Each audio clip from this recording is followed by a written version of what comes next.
Today on Pro Church Daily, we're talking about how churches should respond to angry comments online. Well, hey there, and welcome to Pro Church Daily, the show where in 10 minutes or less you'll get your daily dose of tips and tactics to help your church share the message of Jesus while we try and navigate the biggest communication shift that we've seen in the last 500 years. I'm your host, Alex Mills, joined as always by the boss man, it's Brady Shearer, and today we're talking about how churches should respond to angry comments online. You spend enough time online, Alex, you get an angry comment. You get someone that responds to your post or your published piece of content online in an unhappy, disrespectful, angry, upset, frustrated manner, and then you're stuck in a position. What do I do? Well, that's what this episode of Pro Church Daily is about. Recently, a great member of Pro Church Nation, Adam Deal, posted in a church communications Facebook group, basically, his community was bringing a circus to town. Okay. And his church had been selected or volunteered as one of the host sites for this circus. Sounds like fun. And so you post online, hey, we're hosting a circus. And it's great until a bunch of people jump in angry about animal rights, angry about the justice of circuses, and the just should they exist, you probably shouldn't have one. And then you let out a big sigh because you're like, oh, now what do I do with these angry comments? And whether they're right or wrong, you have a choice to make. You have to decide if you're going to respond, if you're going to, how you're going to handle this publicly online, because that's where this conversation is happening. It's and especially if you're posting from a public Facebook page, your church Facebook page, you know that a lot of first-time visitors are coming to that page to check out your community. Maybe you've put money behind this post for the circus. And so you got a bunch of people seeing this post. You have a decision to make regardless of what you feel about the opinion of the person who actually, posted that comment. And so Adam posted this question, what should I do, in the Church Communications Facebook group, a great group to be a part of if you're not already, for bouncing questions and thoughts off other church leaders, thousands around the world. And what I noticed in the thread of these comments, a lot of people were just saying, look, just ignore it. It's not worth engaging. And we're going to talk about the 3 different ways of responding to angry comments online if you are a church. Ignoring the comments is not one of the 3 options that I ever recommend. Because unless you are a church the size of Life Church, Elevation Church, where you are getting thousands of comments every single day, hundreds and hundreds every single day online across your various platforms, you as a church do not really have the luxury of ignoring comments. And I say this as someone who across Insta, YouTube, Facebook, the blog, emails, gets at least 100 different messages every single day. And up until this point, I still respond to 95 to 99% of them. And I never ignore a public comment if I can help it. And the reason for that is because, look, eventually we're going to get to the point with Pro Church Tools where I can't respond to every single comment. And when you're getting hundreds and thousands of comments every single day, every single week, leaving a couple as ignored doesn't really look that bad. But 50% of churches are 100 people or less. 90% of churches are 350 people or less. And most of our churches are not using digital to the full extent that we could yet. And so you ignoring a comment stands out like a sore thumb. It looks really like you are avoiding the issue. You're trying to evade it. And that's never a good look from a PR perspective. So what can we do? 3 different options. Option number 1 is to delete the comment. This is the most obvious one and easy one when you have a completely ludicrous comment. Now, what you really want to do is gauge, is this comment triggering my own insecurities and it's upsetting me, but it has some validity? Or is it just a crazy person?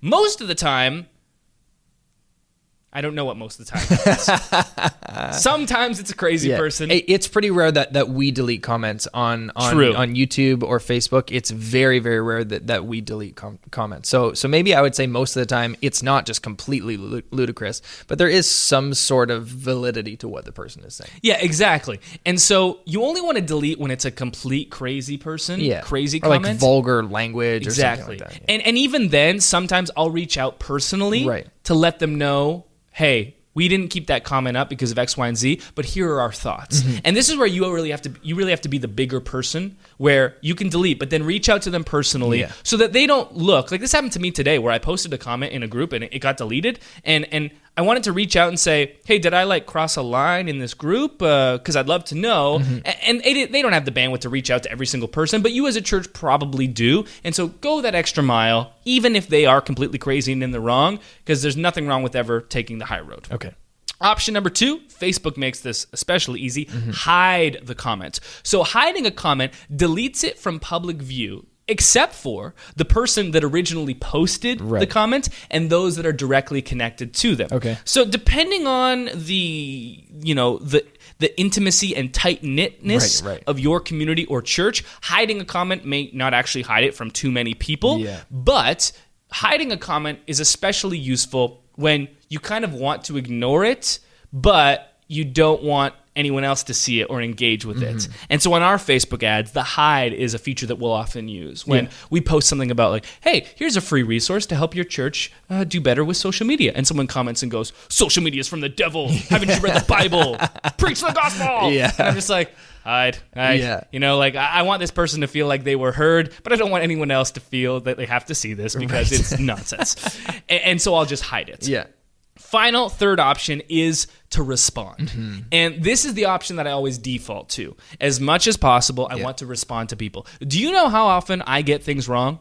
Most of the time. And so when someone comes in with feedback that is critical or contrary to what I originally said, I always want to hear them, because there have been so many times in my life where I said something that I thought was right in the moment, and then someone else said, well, what about this? And my opinion changed and became more holistic and full because I saw someone else's perspective and didn't just hold to my own views. And I heard them, and frankly, they were smarter than me, and now I am smarter because I was able to listen to them. Yeah, and not only that, but it's often happened throughout our channels when we respond to a negative comment, that sometimes the person who actually posted the comment, there was a misunderstanding or whatever. So in responding and kind of entertaining that dialogue, we've been able to figure out, oh, there's just a misunderstanding here, or we've been able to talk it out and both come out better on the other side. So it's worked out that way often as well too.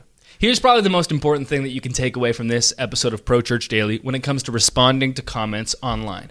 If you respond to an angry comment, the default position is to assume that you're responding for the purpose of the person that originally made the comment. Right. That is not correct. You are responding for every future person that will then read the thread. Yeah. When I respond to someone, I almost always assume that I will not change their mind. But there's a reason that GIFs of Michael Jackson eating popcorn and GIFs of popcorn exist. Because we love to read the comments. Oh, yeah. I might not jump in and comment, but I want to see you guys fighting in the comments. Yeah. And so you have to understand that the reason you're posting is for every future person that's going to read. For instance, on our Facebook profile for Pro Church Tools, we've got 100 reviews. They're all 5-star except for one. Except for one. And that one comment and that one negative review, which is a 1-star, as far as I can ascertain, was not warranted. We didn't do anything wrong. It was a misunderstanding or a person that just was having a bad day. I went in and gave a full response to this review, even though I knew it wasn't going to change the mind of the person that read it, that wrote it. Because I know that every time someone goes to our review page on Facebook, they're going to read that 1-star review and they're going to look at my response. And that response that I made to the 1-star review has a ton of likes because people read it and were like, oh, yeah, this was either a misunderstanding or this person that gave the 1-star review is in the wrong, and clearly this company did everything that they could in their power to make it right. And a lot of this just comes down to PR and shaping the narrative. It is inevitable that you're going to get a bad review or a bad comment. If you do respond, which I recommend that you do, you're not doing it for you. You're doing it for all the people that are going to read it and get a better impression of you for not avoiding the negativity, but engaging with it and not being afraid of it. And our churches are also diverse. Never mind our churches, but the internet is probably the most diverse thing ever because everyone is there. And so if we're posting just so that everyone agrees with us, there's not a whole lot of value in that. We should be open to entertaining these dialogues and these conversations, and so we should know that our audience is very diverse, and not everyone that's associated with our church is going to agree with what we post online. And if and when they do, respond with a thoughtful negative comment, all the more reason to engage with that and respond to that. And then if somebody posts a negative comment that's not so thoughtful and pretty offside, then there are other things you can do to manage that online. But yeah, let's be faithful to keep that conversation going and engage with our community in all ways online. That'll do it for today's episode of Pro Church Daily. We'll see you next time. Hey, thanks for watching this episode of Pro Church Daily. We'd love it if you subscribe to this channel so you never miss another video. And if you like this video, why don't you take your cursor, find the like button, and smash it. Smash it! We'll see you next time.